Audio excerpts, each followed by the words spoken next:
जो खबर कोई नहीं दिखाएगा वो आपके जरिए, आज सोशल मीडिया का जमाना है, पूरा देश देखेगा। सम्मानित साथियों, पिछले 6 न्यायिक सम्मेलन हमने किए राजस्थान के अलग अलग कोनों में, और 7वां सामाजिक न्याय सम्मेलन समापन हमें वो यहां करना है। ये प्रदेश की राजधानी है। उसके साथ साथ जो हमारी साइकिल यात्रा, सामाजिक परिवर्तन आर्थिक मुक्ति साइकिल यात्रा जो चली हुई है, वो भी आगे बढ़ेगी और अलग अलग विधानसभाओं में हमारी सभाएं भी होंगी। और मेरा यह अटल विश्वास है कि इस बार राजस्थान की धरती ऐतिहासिक निर्णय लेगी और अमीरों को नकार के गरीबों के बच्चों को ताकत देने का काम करेगी। ऐसा मेरा विश्वास है राजस्थान में इस बार।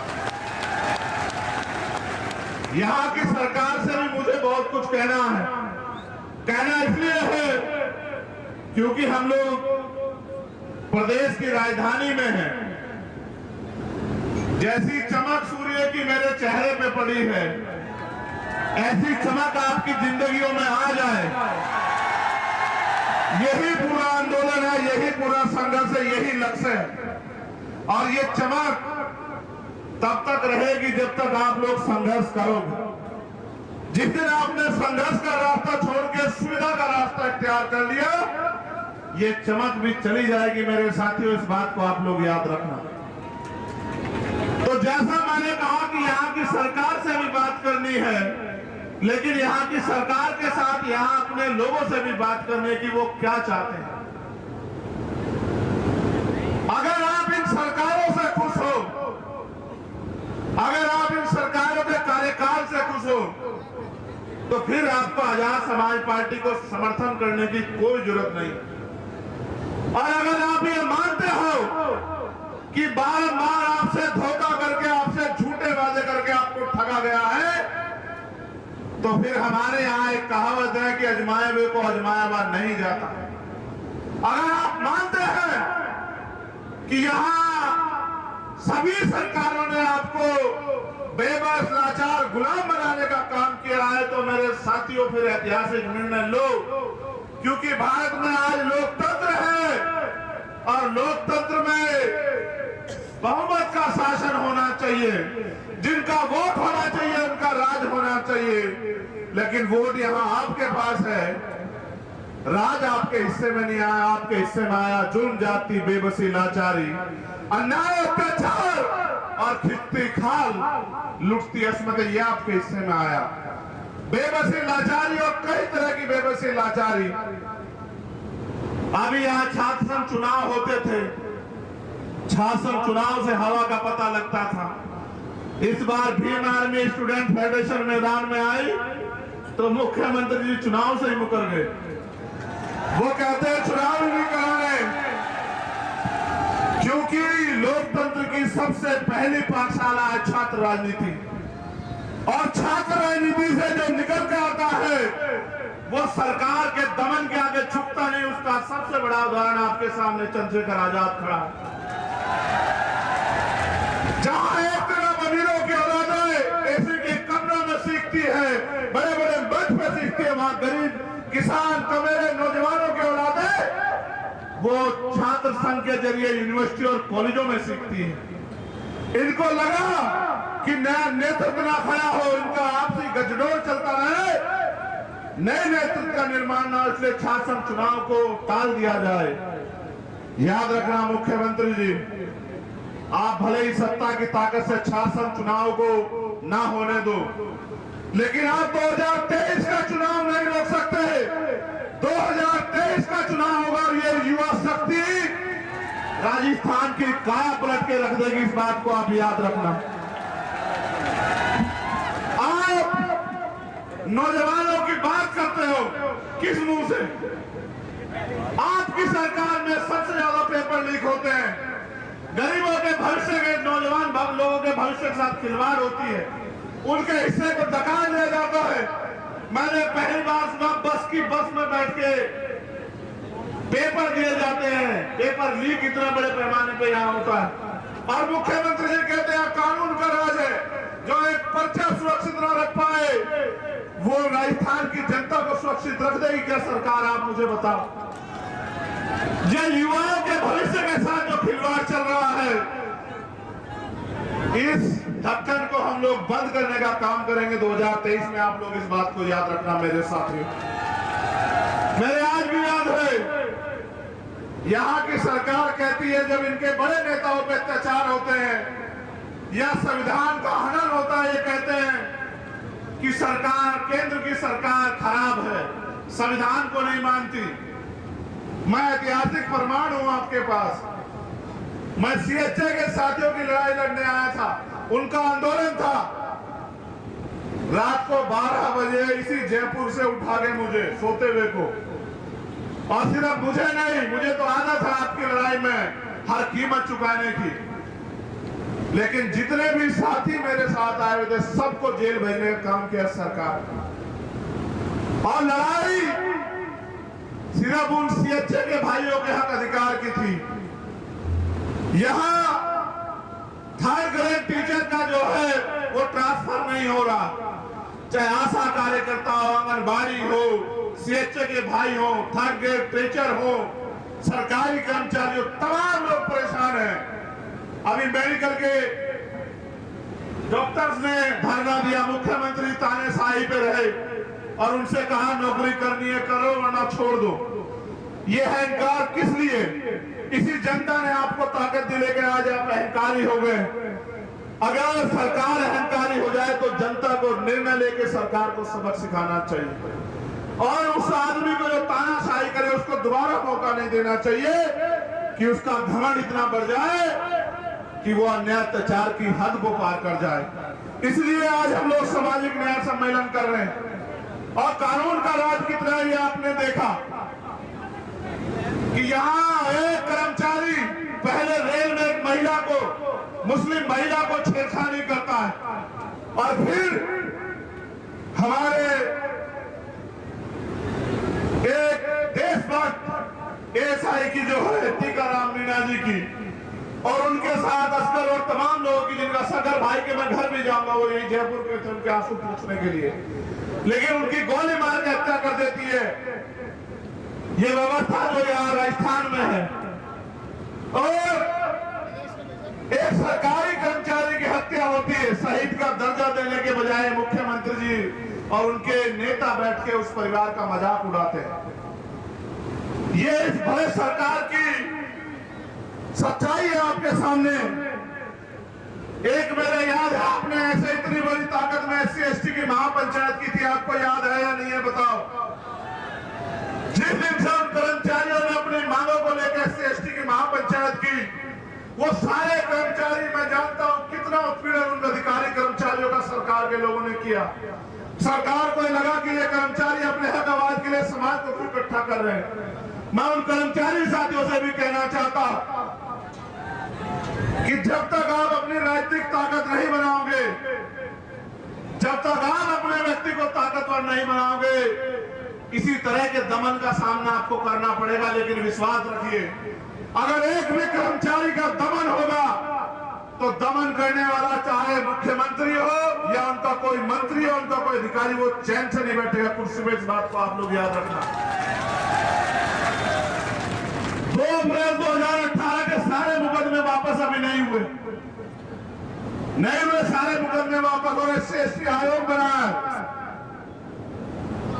किसी पोस्ट ऑफिस से ज्यादा नहीं है वो, उनकी कोई बात नहीं मानी जाती। उनके जो अध्यक्ष है उनको भी मैंने सुना, वो भी बेचारे कहते रहते हैं कि साहब ये परेशानी को सुनता नहीं, एक झुंझुना बना के रख दिया, उसको कोई ताकत पावर नहीं है।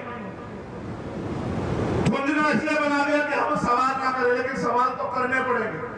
जनता ने आपको वोट देकर सरकार बनाया, और सरकार इसलिए बनाया कि 2 अप्रैल 2018 में स्पेशली SC/ST के लोगों ने जो आंदोलन किया, उन पे झूठे मुकदमे लगे, उनकी खाल खींची गई।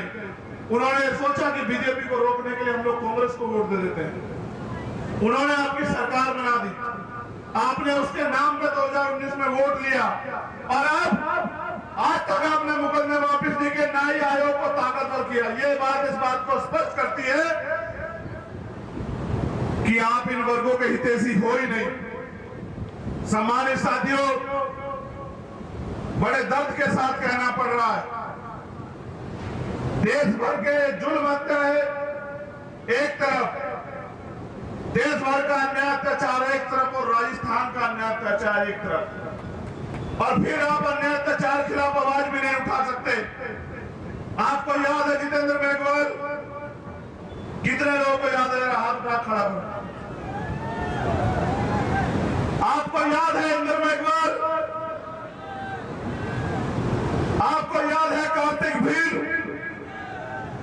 आपको याद है पूजा भील, आपको याद है हर्षपति वाल्मीकि, आपको याद है ओम प्रकाश नगर, आपको याद है बहन तोला गुजर, आपको याद है भाई पुष्कर कसाना, आपको याद है थाना गाजी, आपको याद है चूरू, आपको याद है बगड़ी,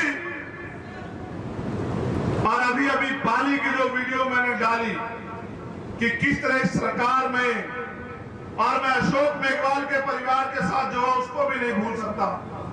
मैंने आपको हर न्याय पंचायत में याद दिलाया, जब भी आपने सामाजिक न्याय सम्मेलन किए मैंने आपको याद दिलाया कि इस जुल्म जाति अन्याय अत्याचार के जिम्मेदार हम लोग, और कैसे ये आपको जानना चाहिए। आज आप यहाँ हजारों की संख्या में आए, हम इसलिए जिम्मेदार हैं कि जिस वोट के दम पे हम अपना राज स्थापित कर सकते थे, उस वोट को हमने इनको देने का काम किया, और इन्होंने बदले में जो इनका स्वभाव है, इन्होंने बदले में वही अन्याय अत्याचार जुल्म जाति हमें देने का काम किया।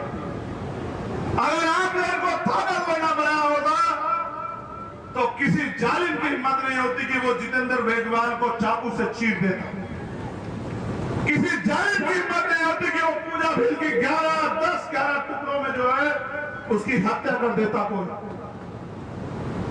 किसी सामंत की हिम्मत नहीं होती कि वो इंद्र मेघवाल को पीट के मार देता। मटकी छूने पर उसके खिलाफ पंचायत होती है, ये हमें मारते भी है, और उनके खिलाफ हमारे जो अन्याय की लड़ाई है उसके खिलाफ पंचायत भी करवाते हैं।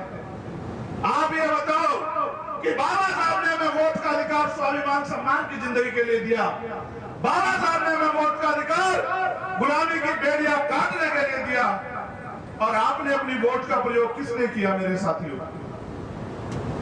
ऐसे लोगों पे भरोसा करने के लिए जिनका बस चले तो वो आपसे सांस लेने का अधिकार छीन ले, जिनका बस चले वो आपसे पानी पीने का अधिकार छीन ले, जिनका बस चले वो आपसे अच्छे कपड़े पहनने और आजादी से जीने का अधिकार छीन ले। ऐसे लोगों का इसलिए क्योंकि हमने गलती की तो सजा भी हमें मिल रही। वो दो धारी तलवार है, अगर आप दुश्मन को दोगे तो आपका इलाज होगा, और अगर आप अपनों को दोगे तो आपकी परेशानियों का इलाज होगा। आपको ये तय करना है कि आपको किसका इलाज करवाना है, अपना या उनका, या अपनी परेशानियों का। मेरे प्यारे भाइयों, सरकार ने बहुत सारी नई योजना कुछ दिन पहले लागू की। क्यों 4.5 साल से पहले लोग नहीं रहते थे क्या?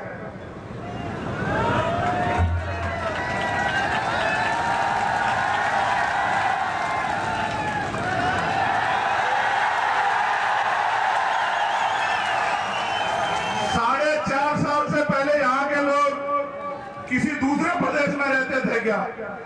4.5 साल बाद आपको क्यों दिखाई दिया कि यहाँ के लोगों को इन समस्याओं से निजात दिलानी है? क्यों 4.5 साल आप सो रहे थे क्या मुख्यमंत्री जी? मुझे कहना नहीं चाहिए, लेकिन क्या आप मेरा दर्द जानना चाहते हो? मैं उदयपुर आया जितेंद्र मेघवाल के परिवार से मिलने के लिए। इन्होंने मुझे एयरपोर्ट से वापस भेज दिया। मैं उसके बाद 3 बार आया। मैं आके प्लेन से उतरता नहीं, ये मुझे एयरपोर्ट पे अरेस्ट कर लेते। और फिर गाड़ी में बिठा के दिल्ली छोड़ के आते। एक बार ये मुझे दिल्ली छोड़ के आए, मैंने इन पे फिर भरोसा किया। मैंने इनसे हाथ जोड़ कहा कि अकेला आदमी जाना चाहता हूं इंद्र मेघवाल के परिवार से मिलने के लिए, उस परिवार को मेरी जरूरत है। एक अकेले को नहीं जाने दिया, इन्होंने मुझे फिर अरेस्ट किया, ये मुझे फिर दिल्ली छोड़ के आए। ये मुझे दिल्ली छोड़ के आए, मैंने तत्काल फ्लाइट कराई, इनके आने से पहले मैं फिर आ गया। जब मैं आ गया तो अधिकारियों ने माथा पीट लिया, कह रहा तू आदमी है क्या है भाई। इतनी चिंता तो यहाँ के उन नेताओं को भी नहीं है, यहाँ के लोगों की जिनको वोट देके एमएलए बना के यहाँ के लोगों ने बिठाया, जितनी चिंता तुझे है। मैंने कहा कि उनका राजनीतिक रिश्ता है और मेरा खून का रिश्ता है। फिर मैं वापस आया और मेरे साथी हमने प्लान बनाया कि इस बार हम यहाँ की सरकार और पुलिस को बताएंगे कि बाबा साहब के बच्चे कितने दिमागदार हैं। और पूरी सरकार और पुलिस की नाक के नीचे से हम लोग जालौर चले गए। जब मैं उनके घर पहुंच गया तब पुलिस को पता लगा। फिर इन्होंने क्या किया, मुझसे झूठ बोल के लेके आए। अगले दिन हमें पीसी करनी थी कि जयपुर तक सुरक्षा दे रहे, और जयपुर लाके फिर 50 गाड़ी लगा के पूरा जयपुर बंद करके फिर मुझे दिल्ली छोड़ के आए। मैंने इनसे कहा कि जितना फोर्स मुझे रोकने के लिए लगाते हो श्रीमान जी, इतना फोर्स इन वर्गों की सुरक्षा के लिए लगा दो तो आपके प्रदेश में अन्याय अत्याचार नहीं होगा। मैं आता भी तो करता क्या, आपसे तो अपील करता कि आओ लड़ो, लेकिन मैं आपसे पूछना चाहता हूं, ओम प्रकाश रेगर का परिवार इस मंच पे है, उसकी छोटी बहन जो मेरी भी छोटी बहन है, उस माँ से उस पिता से मैंने वादा किया था कि आपके बच्चे को न्याय दिलाऊंगा, अपने छोटे भाई ओम प्रकाश रेगर को न्याय दिलाऊंगा। मैं क्यों आता हूं उसका सच ये है कि ओम प्रकाश रेगर मरने से पहले सुसाइड नोट में यहाँ के किसी नेता का नाम नहीं लिखता। वो एक बात लिखता है कि मेरा भाई आएगा चंद्रशेखर आजाद मुझे न्याय दिलाने के लिए। कार्तिक भील मेरे एक नौजवान भाई की हत्या कर दी जाती है। आप ये देखो, 8 महीने से कार्तिक भील का परिवार न्याय के लिए लड़ रहा है। क्या जवाब दूं मैं इनको? पानी देना है। आप बताओ, क्या मैं जुल्म जात के आगे आंखें बंद कर लूं या घुटने टेक दूं? आप बताओ मेरे लोगों, आप बताओ, आपको तय करना है। क्या मैं औरों की तरह इनके आगे हार मान लूं? क्या मैं औरों की तरह अपने परिवार को मरने के लिए छोड़ दूं? क्या मैं औरों की तरह घर में बैठ के इस अन्याय अत्याचार का तमाशा देखूं या लड़ूं? आप बताओ मेरे लोगों।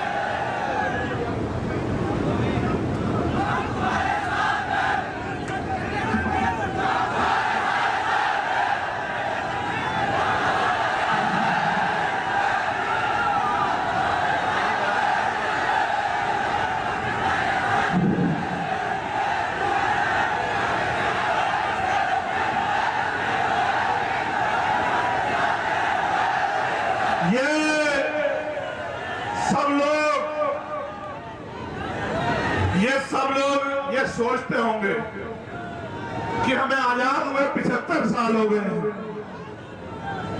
मगर ऐसा क्या है कि आज भी हम भारत में रोटी, कपड़ा, मकान की लड़ाई लड़ रहे हैं, हिस्सेदारी, हकदारी की लड़ाई क्यों नहीं लड़ रहे हैं? आप बताओ मेरे लोगों, तोला गुजर बहन के परिवार को क्या जवाब दूं? आप बताओ इंद्र मेघवाल और जितेंद्र मेघवाल के परिवार को क्या जवाब दूं? और आप बताओ लाखों लाखों नौजवानों को क्या जवाब दूं? मैं एक चीज जानता कि हर जुल्म जाति की एक उम्र होती है, हर अन्याय की एक सीमा होती है, और हर दमन का बंदोबस्त होता। अब समय आ गया है साथियों कि ये जो दमन राजस्थान में चल रहा है, इस दमन को हमें कुचल के स्वाभिमान, सम्मान, हक, अधिकार की जिंदगी राजस्थान में प्राप्त करनी।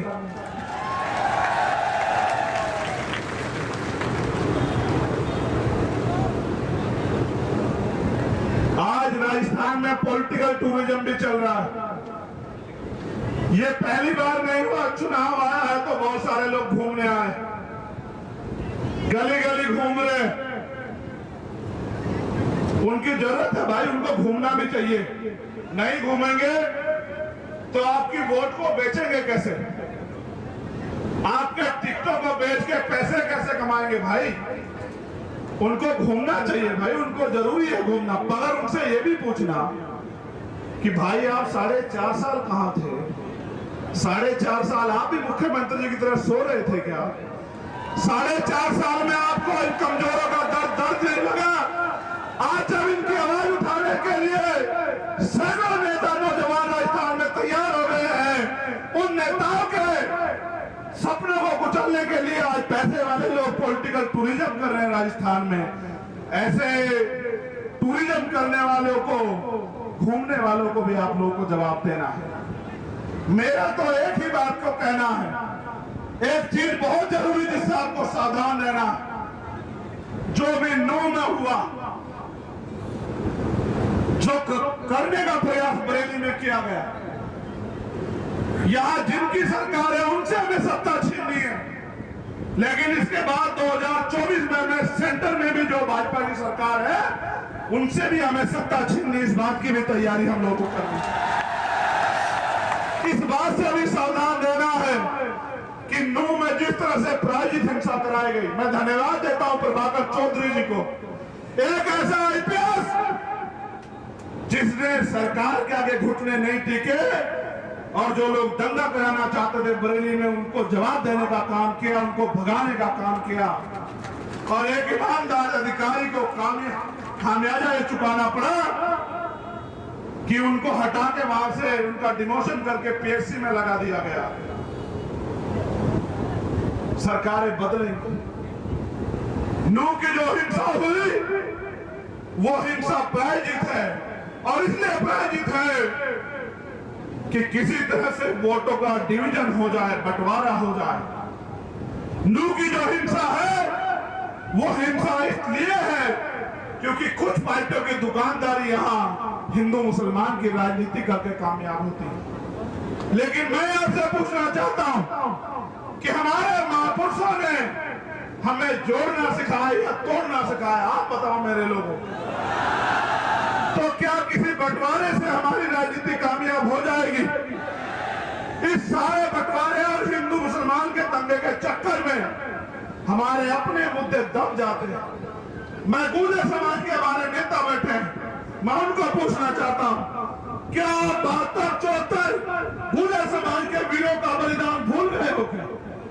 जिनको भारतीय जनता पार्टी की सरकार में गोलियों से उड़ाया गया, आपके खून से होली खेले गई। क्या हरियाणा में जहां समाज के लोग आपके खून से जो होली खेली गई उसको भूल गए हो क्या? क्या दलित समाज के लोग 2 अप्रैल को जो आपकी खाल खींची गई और पूरे देश में जो आपके साथ अन्याय हो रहा है उसको भूल गए हो क्या? अगर आज भूल जाओगे तो कारवा लुट जाएगा, और कारवा लुट जाएगा तो लोग आपसे, आने वाली पीढ़ियां ये सवाल पूछेंगी कि जब अधिकार थे तो आप क्या कर रहे थे? सम्मानित साथियों, आज एक षड्यंत्र बना के मुस्लिम समाज का आर्थिक बहिष्कार के नाम पे उसी नफरत की दीवार को खड़ा करने का प्रयास किया जा रहा है। लेकिन मेरे इस बात पर गौर करना कि जो स्वाभिमान सम्मान आज हमें प्राप्त है, बाबा साहब से पहले ये दिलाने के लिए मैं नाम गिनाऊंगा आपको और आप याद करना। मैंने दिल्ली के मंच से भी आपको याद दिलाए थे। राष्ट्रपिता ज्योतिबा फूले, छत्रपति साहू जी महाराज, पेरियर रामासामी नायकर, पेरियर लल्लू यादव, बाबू जगदेव प्रसाद कुशवाहा, जननायक कपूरी ठाकुर, बाबू शिवदयाल चौरसिया, संत राम बीए प्रजापति जी, चौधरी कुंभाराम आर्य, सर छोटू राम, चौधरी चरण सिंह, ये सब पिछड़े वर्ग के लोग हैं, आपके अपने परिवार के लोग हैं। इन्होंने आंदोलन चलाया, उसी को आगे खींचने का काम पहले बाबा साहब अम्बेडकर ने, फिर मान्यवर काशीराम साहब ने किया। आप अपने अपनों को नहीं जानते, इसलिए आपको, जब आप इतिहास नहीं जानते इसलिए आपको हिंदू मुसलमान में बांट के आपके ऊपर राज करना चाहते हैं। मैं इशारों में नहीं, मैं खुल के कह रहा हूं कि इस देश की किसी भी पार्टी ने जो उस समय थी बाबा साहेब अम्बेडकर को चुनाव नहीं जीतने दिया, आपके महापुरुष को, आपके रेबर को लोकसभा में जाने नहीं दिया।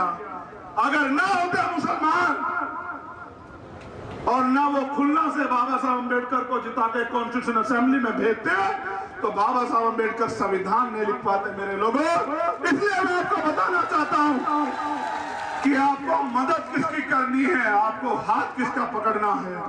हमारी लड़ाई किसी जाति धर्म से नहीं है, हमारी लड़ाई अन्याय अत्याचार के खिलाफ है, गैर बराबरी पर आधारित व्यवस्था के खिलाफ है, हमारी लड़ाई असमानता के खिलाफ है, हमारी लड़ाई हिस्सेदारी की है, हमारी लड़ाई स्वाभिमान सम्मान के जीवन की है। और अगर कोई मनवादी विचारधारा को, गैर बराबरी की विचारधारा को पालने पोसने का काम करेगा तो वो हमारा अपना कभी नहीं हो सकता। इस बात को आपको याद रखना। सम्मानित साथियों, एक बार मैं आया था गोली लगने के बाद भरतपुर और आज आया हूं राजस्थान। मेरे जैसे हजारों लोग के खून बहेंगे। आजादी मांगने से नहीं मिलती है, आजादी की कीमत चुकानी पड़ती है। सरदार मनोज सिंह धोनी यहाँ बैठे हैं, हमारे राष्ट्रीय सचिव सोमनाथ प्रजापति जी यहाँ बैठे हैं। इतिहास गवाह है, मांगने सिर्फ भीख मिलती है, अधिकार और आजादी छीननी पड़ती है और छीनने के लिए बल की जरूरत होती है। और साहब काशीराम जी ने कहा, जिनका दल नहीं होता उनका बल नहीं होता, और जिनके पास बल नहीं होता उनकी समस्याओं का हल नहीं होता। मैं अपनी बहनों से पूछना चाहता हूं, माओ से पूछना चाहता हूं, अगर अमीर इस देश में गरीबों के हितैषी होते तो आप बताओ कोई गरीब रहता क्या? आप जानते नहीं राजस्थान का हाल, ना पीने को साफ पानी, ना रोजगार, चारों तरफ से महंगाई की मार, जुल्म जाति अत्याचार। एनसीआरबी का आंकड़ा देखो, डाटा देखो तो रूह कांप जाती है। क्या क्या नहीं साहब पिछले 5 साल में। मेरा आपसे सवाल है, आगे भी ये सहना चाहते हो क्या? आपने सबको अवसर दिया, सबको ताकत देके भेजी। हर्षाधिपति वाल्मीकि को किसने पीटा? वो विधायक कौन सी पार्टी का था बताओ मेरे साथियों? वो विधायक कौन सी पार्टी का था बताओ मेरे साथियों? कौन सी पार्टी का? नहीं, जोर से बताओ। बहुजन मीडिया के साथियों को पता लगना चाहिए कांग्रेस का। कौन सी पार्टी का था, किसकी वोट से बना?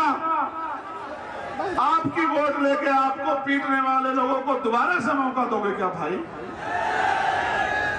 आप जानते नहीं कि वो आपकी वोट लेके किसका इलाज करेंगे?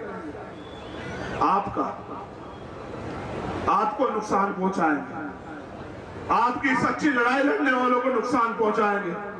आपको यह तय करना पड़ेगा कि आपका अपना दल आजाद समाज पार्टी, उसका चुनाव निशान क्या है? जरा जोर से बताओ। नहीं, और जोर से बताओ, गाला मुझे बताना चाहिए। नहीं, तुम्हारी आवाज मुझसे कम है। क्या है चुनाव निशान? बहुत अच्छे। अब आखिरी बात सुनो, आगे के लिए क्या करना है। अभी एक बयान आया, वो देश के यशस्वी प्रधानमंत्री जी जो खुद को गरीब का बेटा कहते हैं, जो 10 करोड़ का सूट पहनते हैं, वो प्रधानमंत्री जी जो चुनाव के समय कहते हैं मैं पिछड़ी मां का बेटा, और चुनाव के बाद जो पिछड़े समाज के हक अधिकारों को लुटवाने का काम करते हैं, वही प्रधानमंत्री के आर्थिक सलाहकार जो हैं विवेक ओबराय, आजादी के दिन के समय उनका यह बयान आना, मेरी बात पे गौर करना कि भारत के संविधान को बदलने की जरूरत है।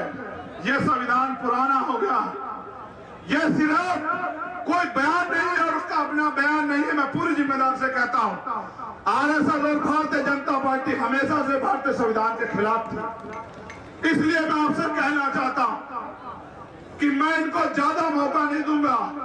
इसलिए हमने तय किया है कि बहुत जल्द दिल्ली से हम लोग प्रेस कॉन्फ्रेंस करके भारतीय संविधान बचाओ यात्रा शुरू करेंगे पूरे देश के अंदर।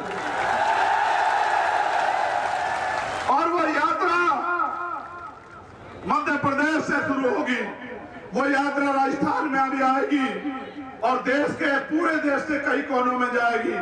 उस यात्रा का मकसद ये है कि जो संविधान इस देश के हर एक व्यक्ति को बराबर का सम्मान और अधिकार और अवसर देता है, हम करोड़ों शोषितों को स्वाभिमान सम्मान का जीवन देता है, देश की महिलाओं को सरपंच से लेकर प्रधानमंत्री राष्ट्रपति बनने का अधिकार देता है, वो संविधान जो गैर बराबरी से मुक्ति की बात करता है, वो संविधान जो अन्याय अत्याचार को खत्म करने की बात करता है, वो संविधान जिसकी वजह से एक प्राइमरी स्कूल के हेडमास्टर का बेटा यहाँ से आकर बोल रहा है।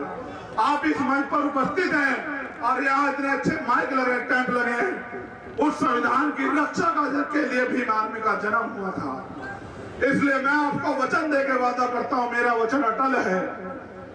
सूर्य पूरब की जगह पश्चिम से निकल सकता है, मेरी बात को याद रखना। लेकिन चंद्रशेखर आजाद आज अपने समाज से वादा कर रहा है कि भारतीय संविधान पे आंच नहीं आने दी जाएगी जब तक मेरे शरीर में खून का आखिरी कतरा है। गोली कल की लगती आज लगे, मुझे ये भी नहीं पता मेरा आखिरी दिन क्या होगा और कौन सा होगा, मगर मैं ये जानता कि लिख रहा हूं मैं अंजाम इसका कल आगाज आएगा और मेरे लहू का एक कतरा इनकलाब लाएगा, ये बात याद रखना आपको। इसलिए भारतीय संविधान को बचाने की इस यात्रा के आप लोग सारथी बने। और ये यात्रा की एक अच्छाई मैं आपको बता दूं, हमने निर्णय लिया है कि दिन में इस यात्रा के जरिए हम लोग समाज को तैयार करेंगे और टूरिज्म नहीं होगा। यह यात्रा क्या तो साइकिल पे होगी या पैदल होगी, प्लस रात के ठहराव की व्यवस्था पहले से नहीं होगी। जिस समाज की लड़ाई लड़ रहे हैं उस समाज की जिम्मेदारी होगी कि वो हमारे खाने का सोने की व्यवस्था करे, और समाज खाने सोने की व्यवस्था नहीं करेगा तो मैं वचन देकर कहता हूं कि हम लोग भी भूखे ही सो जाएंगे लेकिन रुकेंगे नहीं। ये पैगाम है मेरा समाज के नाम की, उनको तय करना है कि उनको इस आजादी के साथ जीना है जो बाबा साहब अम्बेडकर के संविधान ने दी। ये आपको इंतजार करना है कि जब संविधान खत्म हो जाएगा तब आप लड़ पाओगे। आप इतनी बड़ी संख्या में आए, मैं आयोजक कमेटी का धन्यवाद देता हूं। प्रशासन की बहुत अच्छी व्यवस्था रही।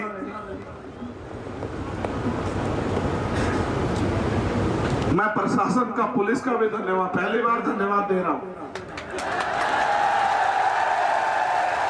क्योंकि हमसे पहले तो आपने मुझसे ऐसी दुश्मनी निभाई सरकार के इशारे पे। भाई मैं भी आपकी तरह किसान, एक प्राइमरी स्कूल के अध्यापक का बेटा हूं, आप भी किसान का मेरे को बेटे। अगर आप मुख्यमंत्री मंत्री के बेटे होते तो आप 2 स्टार 3 स्टार नहीं होते, या कांस्टेबल हेड कांस्टेबल नहीं होते। मेरे भाइयों, ये मेरी बहनें भी जो हैं, आपको और हमें कोई टकराव नहीं। हम अपने अधिकार के लड़ने के लिए जाते और आपकी मजबूरी होती है सरकार के इशारे पे कि आपकी लाठियों से हमें पिटना पड़ता है। लेकिन विश्वास करो, आपकी लाठियों की पिटाई से हम लोग कमजोर नहीं होते, ताकतवर होते हैं, हमारे हौसले मजबूत होते हैं। लेकिन आप भी ये याद रखा करो कि लाठी थोड़ी आराम से चलाया करो। ये आपके अपने लोग हैं। मैं रिफॉर्म के तौर पर कह रहा हूं, अगर हमें अवसर मिला तो पुलिस के कर्मचारियों की 8 घंटे की ड्यूटी हम लोग करेंगे और सप्ताह में एक छुट्टी देने का काम करेंगे। मेरी बात को याद रखना। जो कोई नहीं कर सकता, आप उनके लिए गुलाम गुलाम टाइप हो और हमारे लिए आप सम्मान के वो हो। आप अपनी जान को दांव पे लगाते हो, इसलिए आप हमारी भी रक्षा करते हो, आप नागरिक की भी रक्षा करते हो। इसलिए आपसे कोई टकराव नहीं है, आपके लिए भी रिफॉर्म करेंगे। इसलिए आपसे कहना चाहता हूं कि अब जब आपके क्षेत्रों में सभाएं हों और ये आंदोलन आगे बढ़े तो इसमें साथ देना और उन ताकतवर लोगों को जो पैसे के नशे में घमंडी हो गए उनको बताना कि ये छोटे मोटे लोग इस देश का इतिहास लिखेंगे, ये बात याद रखना। हमारे महापुरुषों ने कभी छोटे बड़े की बात नहीं की, हमारी तो पूरी लड़ाई छोटे बड़े के खिलाफ। हम तो समता समानता बंधुत्व भाईचारे को मानने वाले लोग हैं। और मैं यह कहता हूं मानव मानव में भेद करे वो किताब कोई भी हो सकती है, मानव मानव को जो समान करे वो भारत का संविधान है, हम उसके सिपाही हैं। बहुत बहुत धन्यवाद। जय भीम, जय भारत, जय मंडल, जय जोहार, जय संविधान। Bhim army, Azad Samaj party, Bhim army, Azad Samaj party. धन्यवाद।